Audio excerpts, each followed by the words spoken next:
দিনের একটা নির্দিষ্ট সময় তুমি কোনো পড়াশোনা করবা না। ভাইয়া কি বলেন, পড়াশোনা করব না? না, তুমি ওই সময়ে নতুন কোনো পড়াশোনা করবা না। দেখো, আমরা একটা জিনিস পড়ি আবার ভুলে যাই, আমাদের মস্তিষ্ক কিন্তু একই সাথে সবকিছু মনে রাখতে পারে না।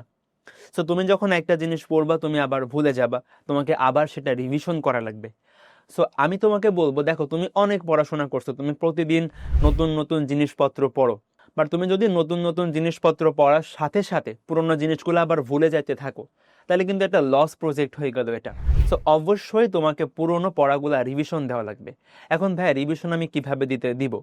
তুমি বিভিন্নভাবে রিভিশন দিতে পারো, বাট আমি একটা মোস্ট ইফেক্টিভ টেকনিক বলি, সেটা হচ্ছে তুমি একটা দিনে, ধরো তুমি 10 ঘন্টা পড়াশোনা করো, তো তুমি সারাদিন ধরো নতুন জিনিসপত্র পড়ছো, নতুন নতুন টপিক পড়ছো, নতুন কোশ্চেন সলভ করছো।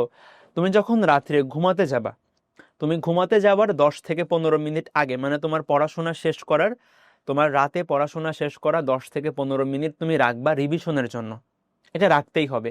কারণ আমি ধরো যে নতুন নতুন জিনিসগুলো সব পড়ে ফেললাম, বাট আমার পুরোনো পড়াগুলো মনে নাই, তাহলে কিন্তু খুব একটা ইফেক্টিভ হচ্ছে না, তোমাকে আবার অনেক বেশি কষ্ট করা লাগবে।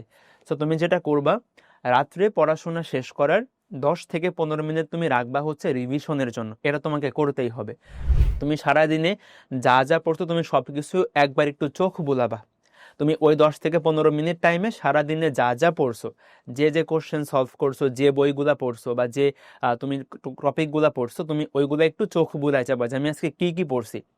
এবং তুমি যখন পড়বা তুমি অবশ্যই হাইলাইটেড করে পড়বা, বা তুমি ইম্পর্টেন্ট জিনিসগুলো দাগায় রাখবা। তো তুমি ওই 10 থেকে 15 মিনিট যখন রিভিশন দিবা, তুমি ওই জিনিসগুলো একটু বেশি করে ফোকাস দিয়ে যাবা।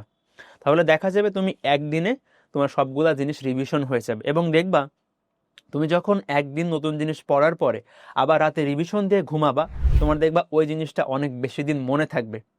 এরপরে তুমি আরো ধরো যে 7 থেকে 8 দিন পরে আবার রিভিশন করতে পারো ওই টপিকটা, তাহলে দেখবা তোমার কন্টিনিউয়াসলি ওই জিনিসটার কখনো ভুল হবে না। সো সবাই এই জিনিসটা অবশ্যই করবা। তুমি একটা নির্দিষ্ট টাইমে তোমার পড়াশোনা শেষ করার 10 থেকে 15 মিনিট আগে তুমি নতুন কোনো পড়াশোনা করবা না। জাস্ট ওই দিনের পুরোনো পড়াগুলা, তুমি ওই দিনে যা যা পড়ছো একবার করে চোখ বোলাবা। এটা কিন্তু অবশ্যই করতে হবে।